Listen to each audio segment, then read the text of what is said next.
Bismillahirrahmanirrahim. A lot of friends and colleagues have been asking questions regarding coming abroad or particularly coming to UK and asked how much does it cost. So I thought why not make a video on it for those who are planning come to abroad as a student visa, but they are feeling confused about it, which country to choose, and even more importantly, whether they should come or not. As a matter of fact, millions of students around the world are thinking the same thing.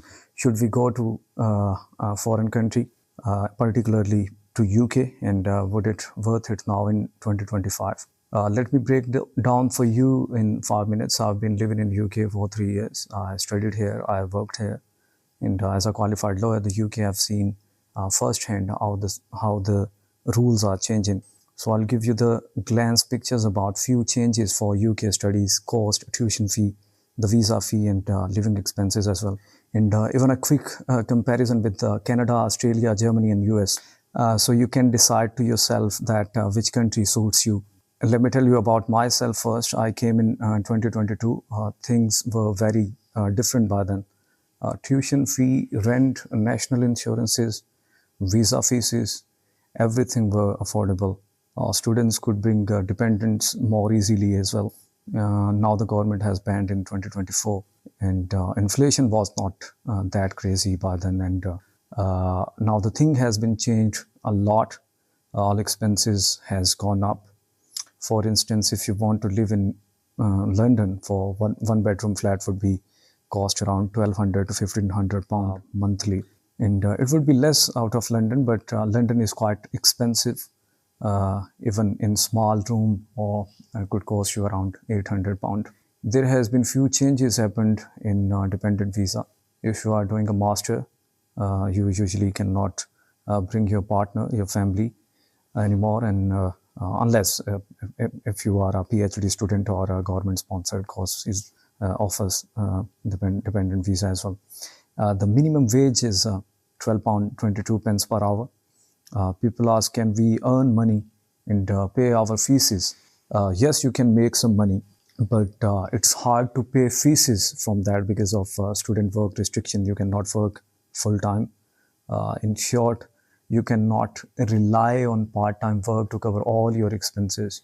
In the 2-year graduate route already it's exists, and but government is aiming to reduce it up to 18-month graduate route after completion of the degree. Let's break it down for 1 year master estimated cost in UK. Tuition fee would be 10,000 to 20,000 pounds. It depends on university, ranking city, but normally in London, all the universities are quite expensive.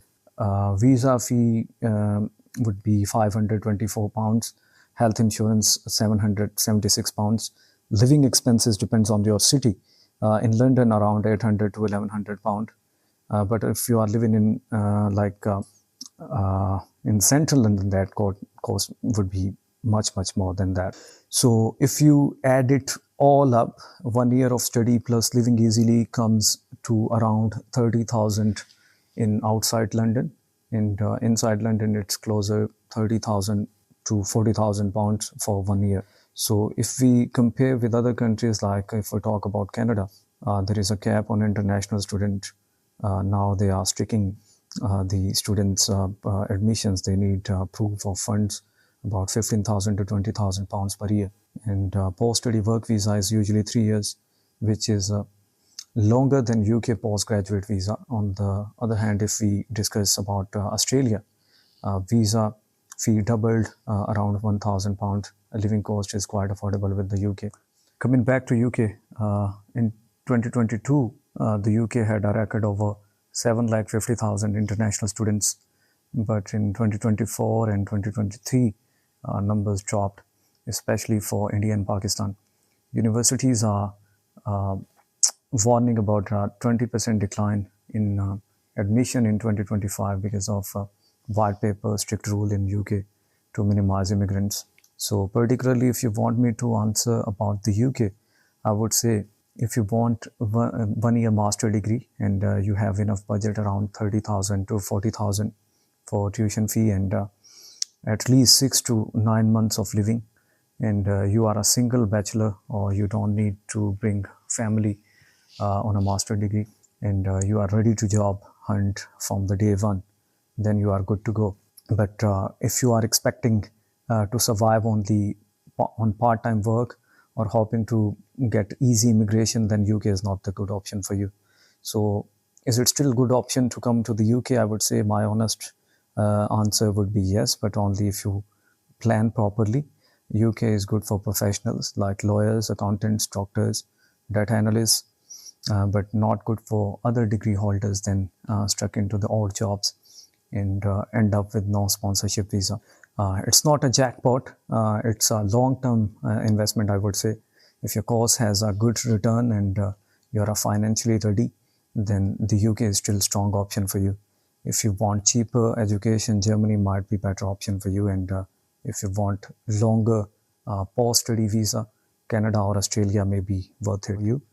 And if you ask me whether it's worth going abroad, I would say first ask yourself a question that am I ready to invest time, energy, effort for at least 2 years before expecting a good return? If the answer is yes, then whichever country you choose, you will be fine. But if you are looking for quick reward within months or just a year, then honestly, it's not for you. And I tell everyone that going abroad is like a marathon race. You have to run slowly, steadily, and win with the patience. So that's all from my side, and I hope you will find something informative in this video. Thank you so much.